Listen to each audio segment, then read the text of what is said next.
गजियों में बू रहेगी जब तलक ईमान की, तख्त ए लंदन तक चलेगी तेग हिंदुस्तान की। बहादुर शाह जफ़र के ये बोल आज भी हुमायूं के मकबरे में गूंजते हैं। हुमायूं का मकबरा हिंदुस्तान का पहला वास्तुकला का उदाहरण है, जिसकी बेहतरीन कारीगरी और अपनी खूबसूरत बनावट के कारण भविष्य में ताजमहल को जन्म दिया। यहाँ स्थित 4 बाग शैली के बगीचे दिखाई देते हैं। इस विशिष्ट शैली का मकबरा भारत में इससे पहले कभी नहीं बना, और जब ये बना तो बाद के मकबरे इसी विशिष्ट शैली पर बने, और इन सब में सबसे ज़्यादा फेमस हुआ सफ़ेद संगमरमर का ताजमहल। मकबरे की मुख्य इमारत लगभग 8 वर्षों में बनकर तैयार हुई, और ये भारतीय उपमहाद्वीप में 4 बाग शैली का पहला उदाहरण बना। यहाँ पर सबसे पहले लाल बलुआ पत्थर का इतने बड़े पैमाने पर उपयोग किया गया। 1993 में यूनेस्को द्वारा हुमायूं के मकबरे को विश्व धरोहर सूची में शामिल किया गया। लेकिन जितनी खूबसूरत इस मकबरे की बनावट है, उतना ही बदकिस्मत इस मकबरे में लेटा हुआ बादशाह हुमायूं का जीवन था, जो आज भले चैन से ही सो रहा हो, लेकिन हुमायूं को पूरे जीवन दर दर की ठोकरें ही नसीब हुई। हुमायूं के नाम का मतलब होता है खुशकिस्मत, यानी कि भाग्यशाली, लेकिन हुमायूं का पूरा जीवन उसकी बदकिस्मती से भरे पन्नों की किताब है। बाबर के बाद 1530 ईस्वी में 22 साल की उम्र में हुमायूं गद्दी पर बैठा, पूरी तरह अनुभवहीन। महाभारत कालीन इंद्रप्रस्थ इतना पसंद आया कि उसे पूरी तरह नया नाम बना दिया, दीन पना, और अपना सारा जीवन वहीं बिताने लगा। उसकी बादशाहत ज़्यादा समय नहीं चली। गद्दी पर बैठने के 10 सालों बाद शेर शाह सूरी से सामना हुआ। गंगा नदी के किनारे हुमायूं के शिविर पर रात में अफगानों ने हमला कर दिया।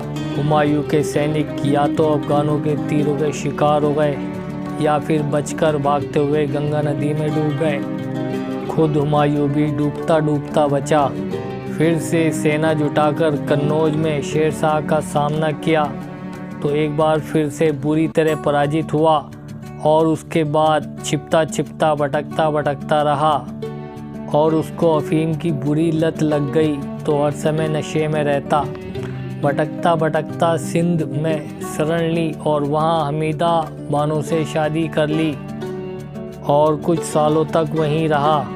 लेकिन फिर से उसे अपनी बेगम और अपने बेटे हिंदुस्तान के भावी मुग़ल सम्राट अकबर को छोड़कर काबुल जाना पड़ा।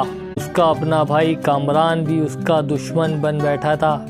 दिल्ली की गद्दी पर उस समय शेर शाह का राज था। शेर शाह का डर ऐसा कि उसके मरने के 10 साल बाद ही हुमायूं भारत में कदम रख पाया।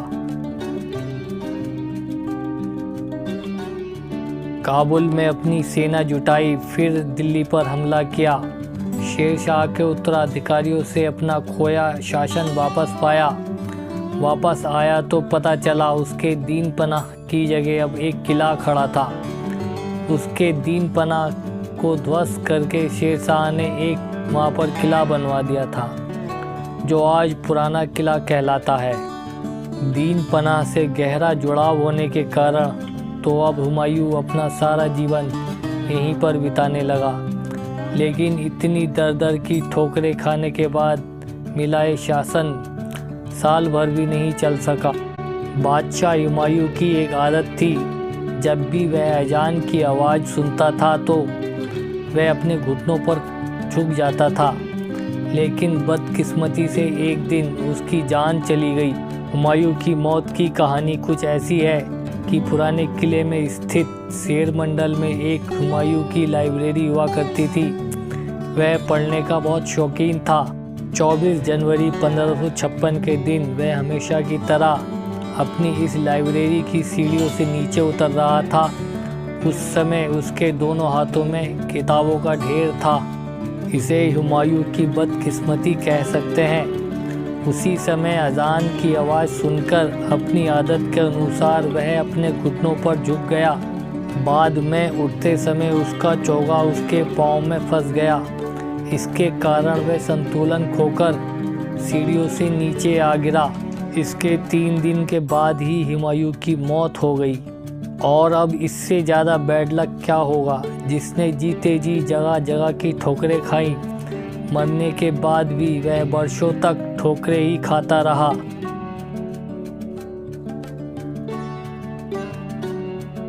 शुरू में हुमायूं को पुराने किले में ही दफना दिया गया था, लेकिन उसी समय हुमायूं की मौत का समाचार सुनकर दिल्ली पर हेमचंद्र विक्रमादित्य ने, जो कि इतिहास में हेमू के नाम से जाना जाता है, आक्रमण कर दिया था और पुराने किले पर कब्जा कर लिया। कहीं हुमायूं की कब्र को हेमू नुकसान न पहुंचाए। हुमायूं की भागती सेना ने कब्र को खोदकर उसके शव को निकालकर अपने साथ ले गई। ये शव कभी सरहिंद, कभी कंधार तो कभी कलानौर भटकता रहा। बाद में अकबर द्वारा फिर से दिल्ली जीतने के बाद 1565 से 1572 में हुमायूं की विधवा बेगम हमीदा बानो ने दिल्ली में हुमायूं का मकबरा बनवाया और इसे हुमायूं को वहीं दफना दिया गया। जीते जी हुमायूं 15 वर्षों तक भटकता रहा और संयोग से मरने के बाद भी लगभग 15 वर्षों का समय उसे इस मकबरे में पहुंचने पर लगा। हुमायूं केवल एक ही मामले में खुशकिस्मत रहा कि वह उसका आलीशान और बहुत ही खूबसूरत मकबरे के निर्माण में खर्च उस समय के लगभग 15 लाख रुपए की लागत का हुआ था। मकबरे के वास्तुकार सैयद मुबारक और उनके पिता मिनाक मिर्ज़ा थे, जिनको अफ़गानिस्तान के हिरात शहर से विशेषकर बुलवाया गया था। इस मकबरे की जो चारबाग शैली है वह भारत में पहली बार बनाई और देखी गई थी। यह भारत का ऐसा पहला मकबरा था। इसके बाद भारत में मकबरे इसी के तर्ज पर बनवाए गए। खास बात यह है कि इसी शैली ने भविष्य के ताजमहल को जन्म दिया। यानी ऐसा भी कह सकते हैं कि ताजमहल हुमायूं के मकबरे का अपडेट वर्जन है।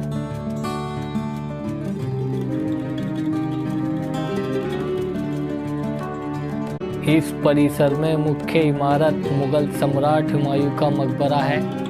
यहाँ हुमायूं की कब्र के अलावा उसके वंशजों और उसके रिश्तेदारों की लगभग 150 से भी ज़्यादा कब्रें हैं।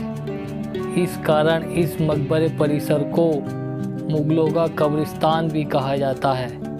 1857 की क्रांति के दौरान अंतिम मुगल सम्राट बहादुर शाह जफर अपने 2 बेटों के साथ हुमायूं के मकबरे में छिपे थे। यहीं से इनको गिरफ्तार करके अंग्रेज़ों ने रंगून भेज दिया था। बहादुर शाह जफर केवल मुगल सम्राट ही नहीं बल्कि उर्दू के एक कवि भी हुआ करते थे।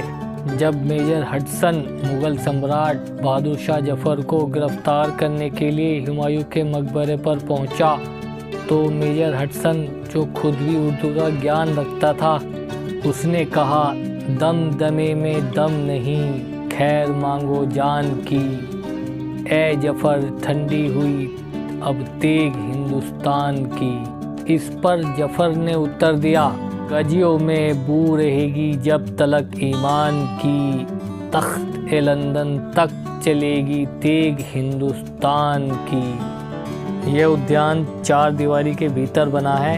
यह उद्यान 4 भागों में पैदल पथों और 2 विभाजक केंद्रीय जल नाली द्वारा बटा हुआ है।